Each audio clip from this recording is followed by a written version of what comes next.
السلام علیکم ناظرین، آخر کار عمران ریاض خان کی کوششیں رنگ لے آئی۔ عمران ریاض خان نے ارشد شریف کے لیے world wide letter to chief justice کی کمپین سٹارٹ کی تھی، جس میں سابقہ وزیر اعظم عمران خان نے اور لاکھوں لوگوں نے حصہ لیا تھا۔ اب chief justice of Pakistan Umar Ata Bandial نے از خود نوٹس لے لیا ہے۔ آج عدالت میں کیا ہوتا رہا، آئیے سمیع ابراہیم کی زبانی سنتے ہیں۔ آج سپریم کورٹ آف پاکستان نے سو موٹو نوٹس کی سماعت کی۔ بہت پاکستان میں ہزاروں کی لاکھوں کی تعداد میں خطوط لکھے گئے۔ عمران خان صاحب نے بھی خط لکھا کہ سپریم کورٹ اس کا سو موٹو نوٹس لے۔ ارشد شریف صاحب کی والدہ نے بھی یہ خط لکھا، ان کی بیٹی نے تمام ججز کو خط لکھے کہ آپ ان کے والد کی تحقیقات کریں، ہمیں کچھ پتایا نہیں جا رہا، کچھ پتہ نہیں چل رہا۔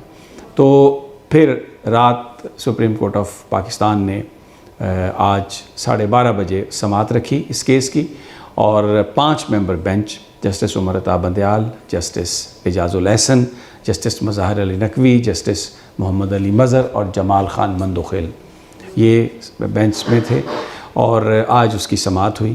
اٹارنی جنرل آف پاکستان بھی تھے وہاں پر، سیکریٹری فارن افیئرز بھی تھے، صحافی بھی تھے، وکلاء بھی تھے۔ اب آج کیا ہوا؟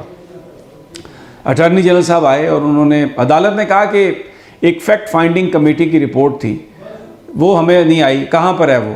اور جج صاحب نے کہا، عمر عطا بندیال صاحب نے، کہ آج 43 ڈیز ہو گئے ہیں جب سے یہ واقعہ ہوا، اور انہوں نے کہا کہ ہمیں ایک پوسٹ مارٹم رپورٹ ملی ہے، وہ بھی ڈوبیس ہے، وہ بھی مطلب اس میں بھی بہت سارے کویسچنز ہیں، اور یہ کہا انہوں نے کہ جو ہیں فیکٹ فائنڈنگ کمیٹی کی رپورٹ وہ ہمیں کیوں نہیں ملی؟ تو اٹارنی جنرل صاحب نے کہا کہ جی وہ آئی ہے، اور رانا ثناء اللہ صاحب مصروفیات کی وجہ سے وزیر داخلہ اس فیصل آباد میں تھے، لیکن ان کی بڑی مصروفیت تھی، پر پھر بھی انہوں نے بڑا احسان کیا اور وہ آ گئے ہیں، وہ دیکھ لیں گے، اور پھر چیف ایگزیکٹو یعنی وزیر اعظم نے دیکھنی ہے۔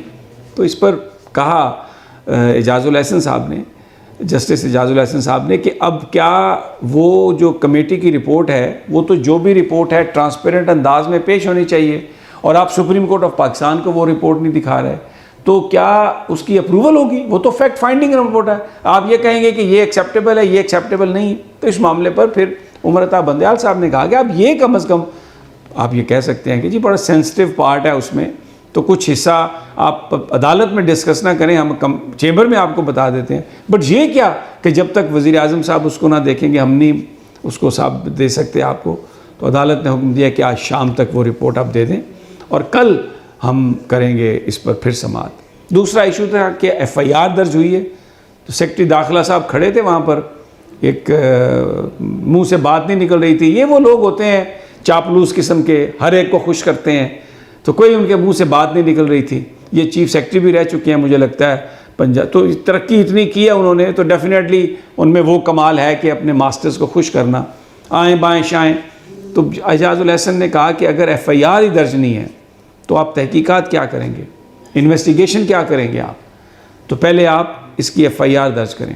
جسٹس مظاہر علی نقوی نے ویری رائٹلی پوائنٹڈ آؤٹ کہ جو پاکستان پینل کوڈ ہے اس میں پوری درج ہے ہر چیز، واقعہ کہاں پر ہوا، نہیں ہوا، کہ کیسے آپ نے ایف آئی آر درج کرنی ہے۔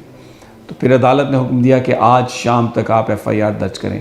اب ایک بڑا سوال یہ ہے کہ ایف آئی آر کیسی ہوگی؟ کیا جیسی عمران خان پر حملے کی ایف آئی آر ہے کہ پولیس کی مدعیت میں؟ ایف آئی آر جو ہے وہ ورثاء کی طرف سے آنی چاہیے، والدہ ارشد شریف کی، وہ بتائیں کہ ان کو کس پر شک ہے، اور ارشد شریف کی والدہ کو شک نہیں ہے، انہیں یقین ہے، انہیں پتہ ہے کہ کس نے ان کے بچے کو شہید کیا۔ وہ پہلے دن سے یہ بات کر رہی ہیں کہ کس نے شہید کیا ان کے بچے کو، اور کوئی بھی ایف آئی آر جو ارشد شریف کی والدہ کی مدعیت میں درج نہیں ہوگی، صحافی برادری اس کو اور پاکستان کی عوام اس پر یقین نہیں کریں گے۔ وہ صرف اور صرف ایک کوشش ہوگی اصل قاتلوں کو چھپانے کی اور معاملے پر مٹی ڈالنے کی۔ بہرحال آج حکومت کا چہرہ بری طرح ایکسپوز ہوا۔ سیکرٹری فارن افیئرز بھی تھے، انہوں نے کہا جی جو ایڈیشنل سیکرٹری تھے وہاں پر ایڈمنسٹریشن کے، انہوں نے کہا کہ ہم ان ٹچ ہیں، لیکن کوئی سبسٹینشیل رپورٹ ابھی تک کینیا سے ہمیں نہیں ملی۔ ہم معلوم کر سکتے ہیں کہ ابھی تک کیا اطلاع ہے، لیکن ہمارے پاس there is nothing new to describe it۔ تو جج صاحب نے کہا کہ یہ ایک